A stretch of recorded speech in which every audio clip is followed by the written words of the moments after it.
ED దూకుడుగా సాగుతోంది. AP liquor స్కామ్లో ఒడివడిగా అడుగులేస్తోంది. ఇది వైఎస్ఆర్సీపీలో కలవరం కలిగించే విషయంగా మారబోతోంది. వైఎస్ఆర్సీపీకి చెందిన మాజీ ఎంపీ విజయసాయిరెడ్డికి ఇప్పటికే ఈడీ నోటీసులు ఇచ్చింది. తాజాగా అదే పరంపరలో మిథున్ రెడ్డి పేరు కూడా చేరింది. ఈ నెల 22వ తారీఖున విజయసాయిరెడ్డి ఈడీ ముందు విచారణకు హాజరు కావాల్సి ఉంటుంది. 23వ తారీఖున విచారణకు రావాలంటూ మిథున్ రెడ్డికి నోటీసులు అందాయి. దాంతో ఈ వ్యవహారం ఎటు మళ్ళుతుంది అనే చర్చ అయితే మొదలైంది. ఇది వైఎస్ఆర్సీపీ మెడకు చుట్టుకుంటుందా అనే అనుమానం కలుగుతుంది. ఆంధ్రప్రదేశ్లో లిక్కర్ స్కామ్ వ్యవహారం ఇప్పటికే పలువురు వైఎస్ఆర్సీపీ నేతల్ని ఇరకాటంలో నెట్టింది. అనేక మందిని జైలు పాలు చేసింది. ఇప్పటికీ చెవిరెడ్డి భాస్కర్ రెడ్డి లాంటి కీలక నేతలు రిమాండ్ ఖైదీలుగానే కొనసాగుతున్నారు. ఈ నేపథ్యంలో ఈడీ దృష్టి సారించినటువంటి వ్యవహారం చాలా పెద్ద చర్చకు ఆస్కారం ఇస్తుంది.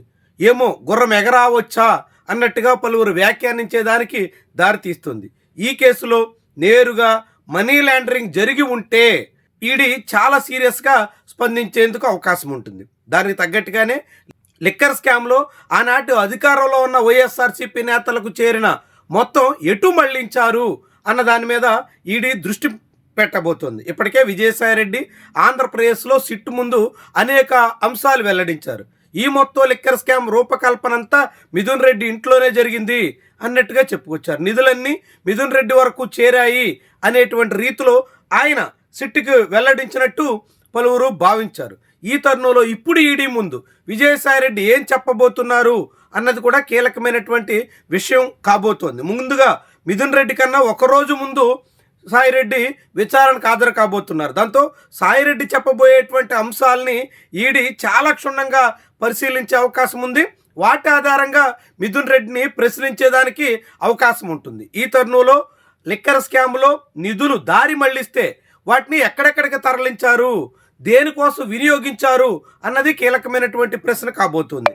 మిథున్ రెడ్డి కంపెనీలోకి నిధులన్నీ చేరాయని సాయిరెడ్డి ఇప్పటికే వెల్లడించినటువంటి తరుణంలో ఆ నిధులు నిజంగానే విదేశాలకు తరలించి ఉంటే విదేశాలకు తరలించిన తర్వాత వాటిని ఎటు మళ్లించారు అన్న దాని మీద ఈడీ దృష్టి పెట్టే అవకాశం ఉంటుంది.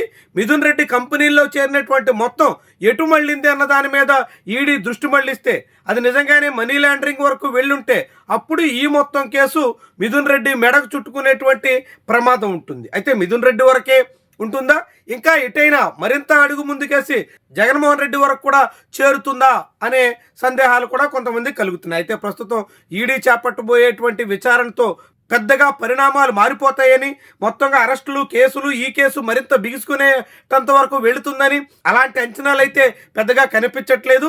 ఈడీ తన రెగ్యులర్ విచారణలో భాగంగానే ఇప్పటికే ఆంధ్రప్రదేశ్ లిక్కర్ స్కామ్ సంబంధించినటువంటి కేసు తన వద్దకు చేరినటువంటి నేపథ్యంలో దానికి సంబంధించినటువంటి విచారణలో భాగంగానే ఇలాంటి నోటీసులు ఇచ్చిందన్నట్టుగా కొంతమంది భావిస్తున్నారు. అయితే వరుసగా వైఎస్ఆర్సీపీ మాజీ నేతలు ఇప్పుడు వైఎస్ఆర్సీపీలో పార్లమెంటరీ విభాగంలో కీలక పాత్ర పోషిస్తున్న మిథున్ రెడ్డి వంటి వాళ్ళు కూడా విచారణకు హాజరు కావుతుండడం వైఎస్ఆర్సీపీకి కొంత కీలకమైనటువంటి విషయంగా భావించాల్సి ఉంటుంది. ఆ పార్టీకి కొంత కలవరం పెట్టేటువంటి అంశంగా కూడా చూడాల్సి ఉంటుంది. మరి సాయిరెడ్డి ఈడీ ముందు ఏం వెల్లడిస్తారు, ఎలాంటి విషయాలు తీసుకొస్తారు, ఏ రీతిన ఆధారాలు సమర్పిస్తారు, ఎట్లా ఆయన వ్యవహరిస్తారు అన్నదాన్ని బట్టి మిథున్ రెడ్డి విచారణ ఆధారపడి ఉంటుంది.